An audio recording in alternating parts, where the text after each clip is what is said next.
অনেক অনেক শুভেচ্ছা।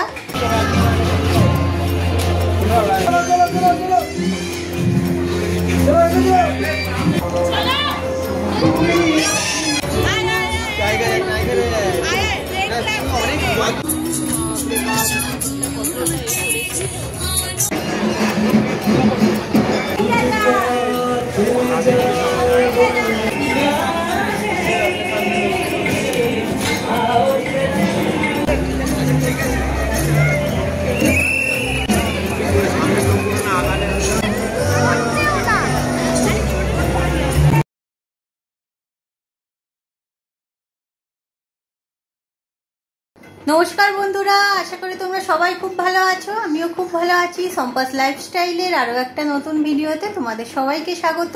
আজ হলো শনিবার আর আজ হলো পঞ্চমী। সকলকে জানাই পঞ্চমীর অনেক অনেক শুভেচ্ছা।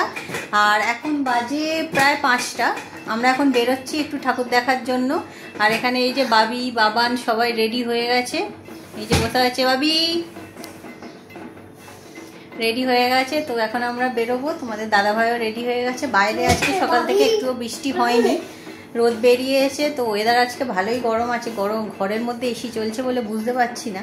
তো বাইরে গিয়ে আর চোখ মুখে ঠিক থাকবে কি না জানি না, তাই ভাবলাম এখনই একটা ভিডিও করে নিয়ে আগে, পরে আর জানি না কি হবে। তো চলো ঠাকুর দেখতে বেরোই। আর কোথায় যাচ্ছি কি কি দেখছি অবশ্যই তোমাদের সঙ্গে শেয়ার করব। তোমরা সঙ্গে থাকো একটু। চল, প্রথমেই আমরা এসে পৌঁছালাম হাতিবাগানে অবস্থিত শিকদার বাগান পুজো মণ্ডপে। এই পুজোটি 113 বছরে পদার্পণ করল। আজ পঞ্চমী থেকেই কিন্তু কোনো রকম বাস এই রুটে চলা বন্ধ, তবে বাইক এবং প্রাইভেট গাড়ি নিয়ে যাতায়াত করা যাবে। শিকদার বাগানের এবারের থিম হলো সংকেত। মণ্ডপের শুরুতেই তৃষ্ণার্ত কাকের যে গল্পটি রয়েছে তারই একটি চিত্র তুলে ধরা হয়েছে। সম্পূর্ণ মণ্ডপটিতেই জল সংরক্ষণ না করলে তার যে কি পরিণতি তাই নানা শৈল্পিক কারুকার্যের মাধ্যমে ফুটিয়ে তোলা হয়েছে।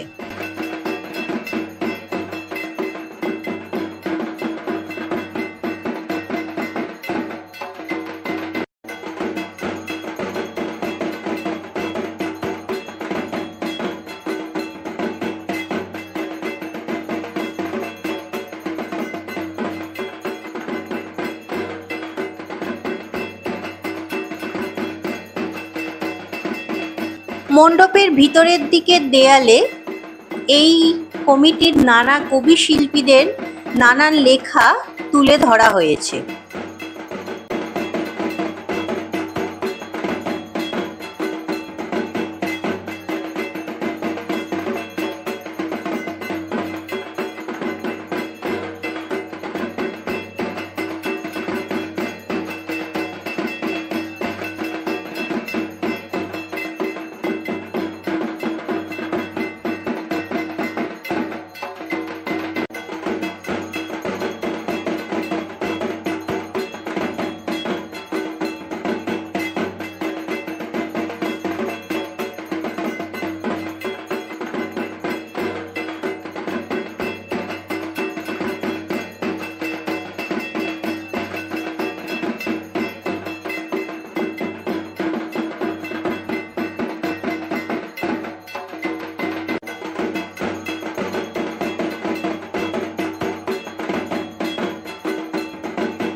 এরপর আমরা পৌঁছালাম হাতিবাগানের আরও একটি বড় পুজো মণ্ডপ, নলিন সরকার স্ট্রিট পুজো মণ্ডপে। এই মণ্ডপের থিম হলো রূপান্তর। বিখ্যাত প্রতিমা শিল্পী সনাতন দিন্দা এখানে নানা রকম কল্পনার মাধ্যমে মানব জীবনের রূপান্তরকে তুলে ধরেছেন। মানব জীবনের নানা পরিবর্তনকে ফুটিয়ে তোলা হয়েছে মণ্ডপের আশেপাশে বাড়িগুলোকে নেট, গামছা, লেপ ইত্যাদি নানান জিনিস দিয়ে সাজানো হয়েছে। আমাদের শৈশবের রূপকথার যে আবহ, যে কল্পনা বা যে কাল্পনিক চরিত্রগুলো তাকেই এখানে ফুটিয়ে তোলা হয়েছে, যেগুলো বর্তমান সমাজে শিশুদের কাছে অনেকটাই রূপান্তরিত হয়ে গেছে। পুজো মণ্ডপের দুধারের বাড়িগুলোকে সুন্দর নেট এবং নানান রকম কারুকার্য দিয়ে সাজানো হয়েছে।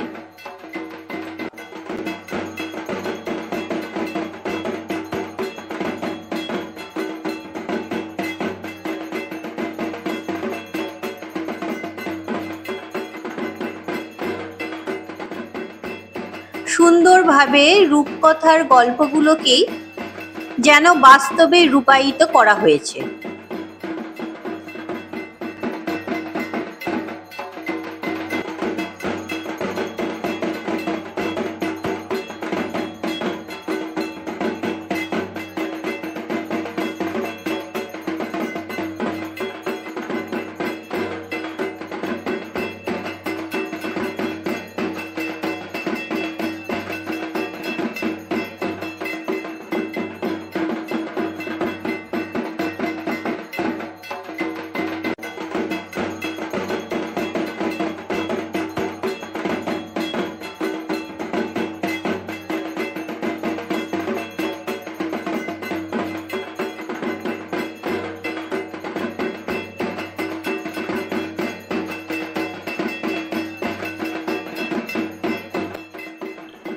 পরবর্তী পুজো মণ্ডপ হলো হাতিবাগান সর্বজনীন। এখানে থিম অথ ঘাট কথা। সর্বজনীন যখন, তাতে সংস্কৃতি বা ঐতিহ্যের ছাপ থাকবে এ তো বলাই বাহুল্য। এখানে মণ্ডপের ভিতরে নানান চিত্র এবং কারুকার্যের মাধ্যমে গঙ্গার যে ঐতিহ্যবাহী ঘাটগুলি রয়েছে সেগুলির চিত্র ফুটিয়ে তোলা হয়েছে। মণ্ডপের দুই ধারেই আমরা নানা প্রতিচ্ছবি দেখতে পাই, যেমন মা দুর্গার বিসর্জনের ছবি অথবা গঙ্গার ঘাটে নানান মানুষের আনাগোনার ছবি। তার সাথে সামনে ব্যবহার করা হয়েছে ঠিক ঘাটের সিঁড়িগুলো যেরকম ভাবে হয় সেটা। আর উপরে একটি চিত্রের মাধ্যমে এখানে সিঁড়ি তৈরি করা হয়েছে এবং তাতে পিতলের বালতি, ঘড়া প্রভৃতি জিনিস লাগিয়ে এটিকে আরো যেন বাস্তব রূপ দান করা হয়েছে।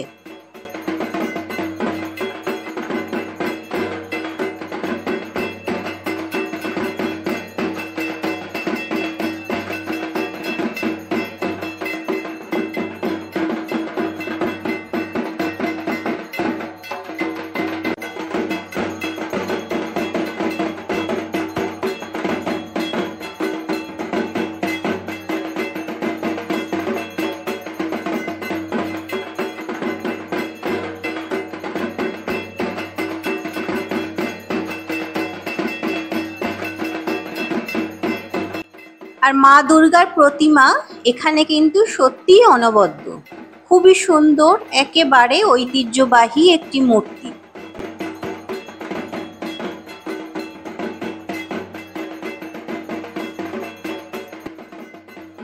এরপর আমরা এসে পৌঁছালাম দর্জিপাড়া সর্বজনীন।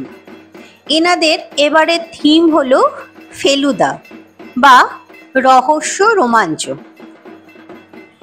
সত্যজিৎ রায়ের এই অমূল্য সৃষ্টি সম্পূর্ণ মণ্ডপ সজ্জায় বিরাজমান।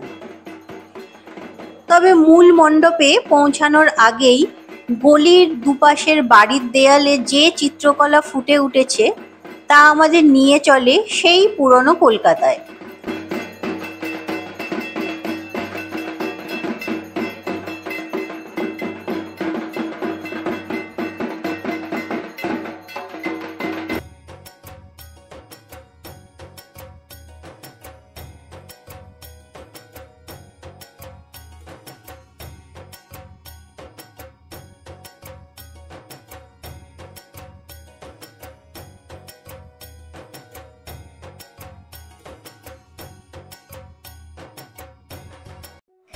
তবে সবচেয়ে আকর্ষণীয় ছিল মণ্ডপের ভিতর এই জীবন্ত ফেলুদার অভিনয়।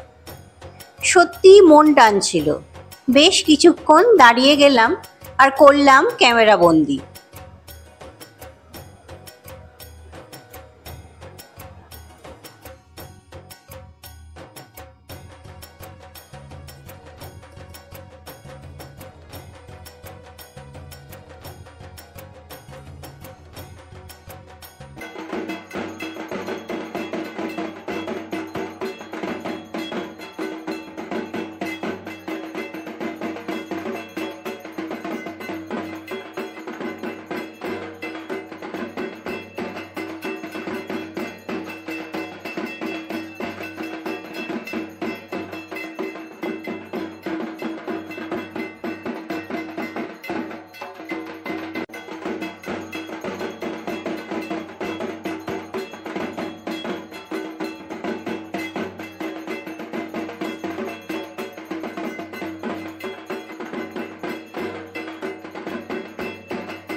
মা দুর্গার অপূর্ব সুন্দর মূর্তির সাথে এই মণ্ডপের ভিতরে অবস্থিত জীবন্ত মূর্তিগুলো বেশি চোখ টানছিল।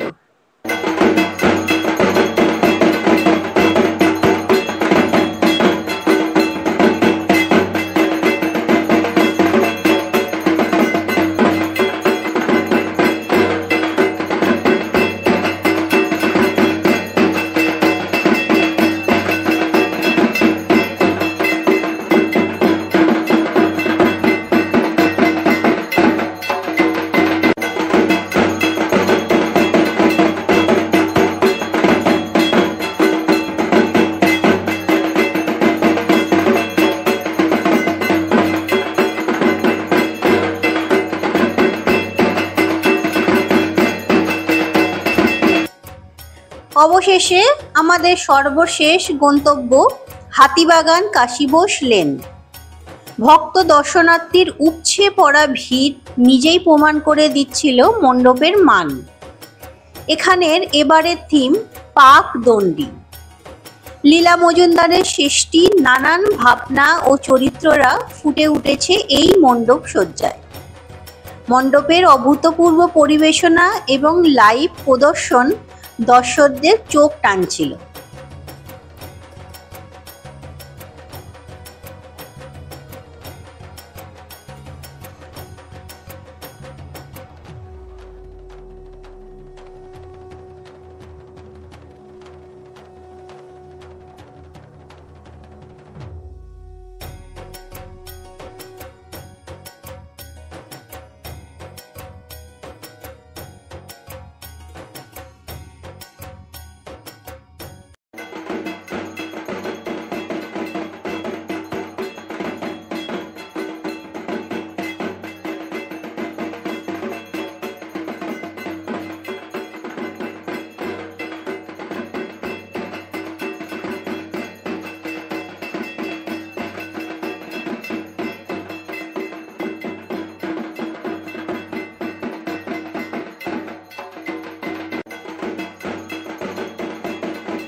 তোমরা যদি হাতিবাগান চত্বরে ঠাকুর দেখতে আসো তাহলে অবশ্যই এই মণ্ডপগুলি ঘুরে যেও।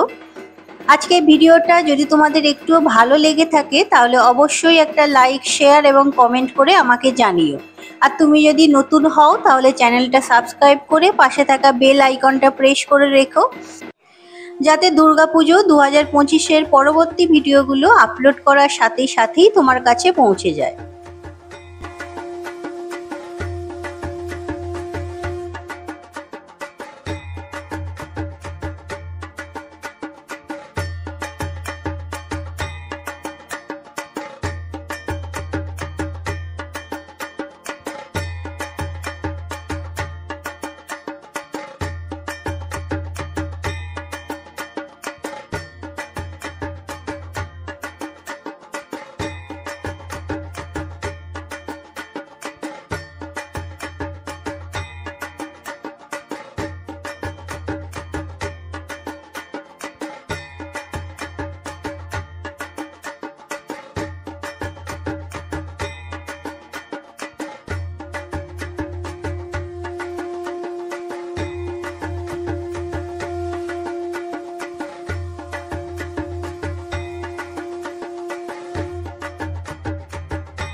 তো কাশীবোস লেনের পুজো মণ্ডপ সহ আজকের ভিডিওটা শেষ করলাম। আশা করি তোমাদের ভালো লেগেছে। আবার দেখা হবে পরের ভিডিওতে।